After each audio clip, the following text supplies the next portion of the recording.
Hi water signs, Cancer, Scorpio, Pisces. So ito ang inyong daily gabay ngayong February 6, 2024. This is a general reading. Just take what resonates. Watch your Sun, Moon, Rising, Venus for other messages. And thank you sa lahat ng mga sumusuporta dito sa ating channel. Just a reminder, gamitin nyo lamang ang reading na to bilang gabay. And of course, pa-follow, like na rin ang ating Facebook at TikTok. Lahat po yan Mystic Queen PH. Like, share, subscribe na rin dito sa ating channel para lagi kayong updated sa ating mga readings.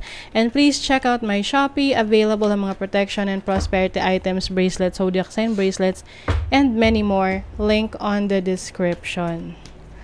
Okay, so let us see. Water signs, Cancer, Scorpio, Pisces. Ano yung message for you this day? Feb 6. Higher power. Okay, so mas lalong lumalakas ang inyong instinct, ang inyong intuition.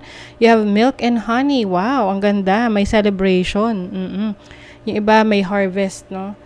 Ito yung panahon na tag-ani. Meron kayong aanihin. Ayan. Kung ano ang itinanim, yan ang aanihin.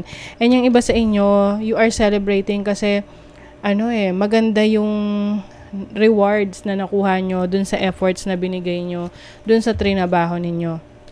And some of you maka-experience kayo ng peace of mind, no? Maaring mas gusto nyo ngayon tahimik lang na buhay, wala masyadong ingay sa paligid nyo. You want to have a peaceful life, no? Yeah. So, I think mas nagbibigay kayo ng attention sa sarili nyo ngayon na wala masyado kayong kinakausap or umiiwas kayo sa gulo ng mundo. Yung iba nagme-meditate, meditation kasi nakakatulong yan sa pag-enhance ng inyong psychic abilities, ng inyong instinct. So, let's see your overall energy. Ano yung overall energy? You have the Strength card, so energy ng Leo. You have the Chariot. Wow. There's definitely success, victory, triumph sa inyo. Dahil sa inyong lakas ng loob. Matagumpay. So, energy to ng Cancer. You also have the Hierophant. Wow. So, puro mga major arcanas to.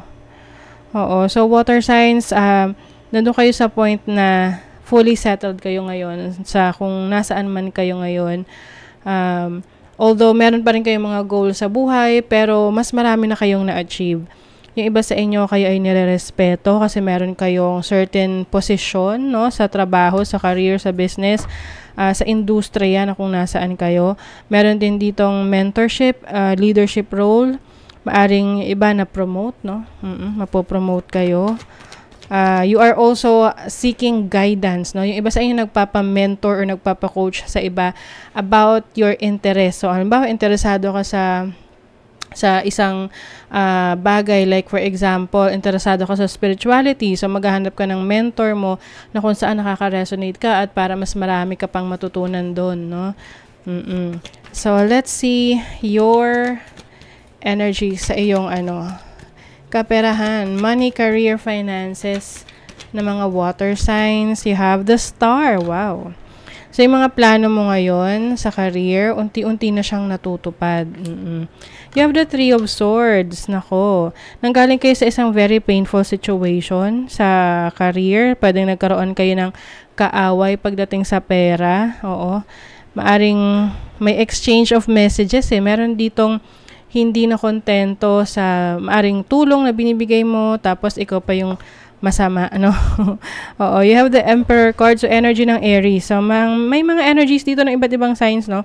Merong Leo, Cancer, Taurus, Aries, tsaka Aquarius.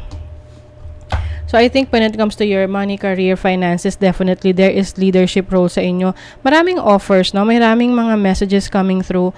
Yung iba offer na to work abroad or ma-relocate sa ibang lugar. Siyempre, pag may malaking change, no? Lalo na kung meron kang kailangang iwanan na sitwasyon, sometimes, no, kahit positive yun para sa'yo, nalulungkot ka pa rin. So, I see for some of you ganun yung nangyayari kasi maaring may nai-offer sa inyo na mas magandang opportunity sa career, sa trabaho ninyo, pero meron kayong kailangang bitawan. And that that is making you feel sad at the same time. So, masaya ka and at the same time, malungkot rin dahil sa mga kailangan mong i-let go. So, let's see ano pa. You might be in denial of your situation. So, it's time to face your truth. Ayan, meron kang kailangang harapin na katotohanan sa career mo ngayon. Oo, magkakaroon ka ng bagong perspective sa buhay, bagong pananaw, no? Nagbabago yung pagtingin mo pagdating sa pera, sa career, sa business mo. And then, meron ditong celebration. Oo, yung iba, merong nakuhang promotion. Good news pagdating sa kaperahan sa inyong career, sa inyong finances, or sa business ninyo. Pwedeng meron kayo ngayong kinakausap na business partner. Kinukumbinsi kayo sa mga ino-offer sa inyo ngayon na business opportunities.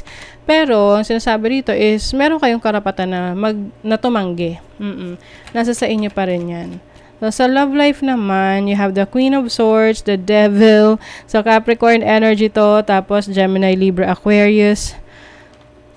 Meron kayong natuklasan na person, or parang, I think, kinut off nyo na tong person na to sa buhay nyo.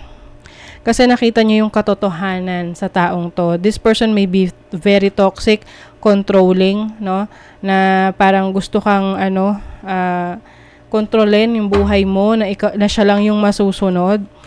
So, may energy ng Libra dito, Gemini, Libra, Aquarius, tapos Capricorn. So, parang pataasan ng pride, sino yung mas magaling.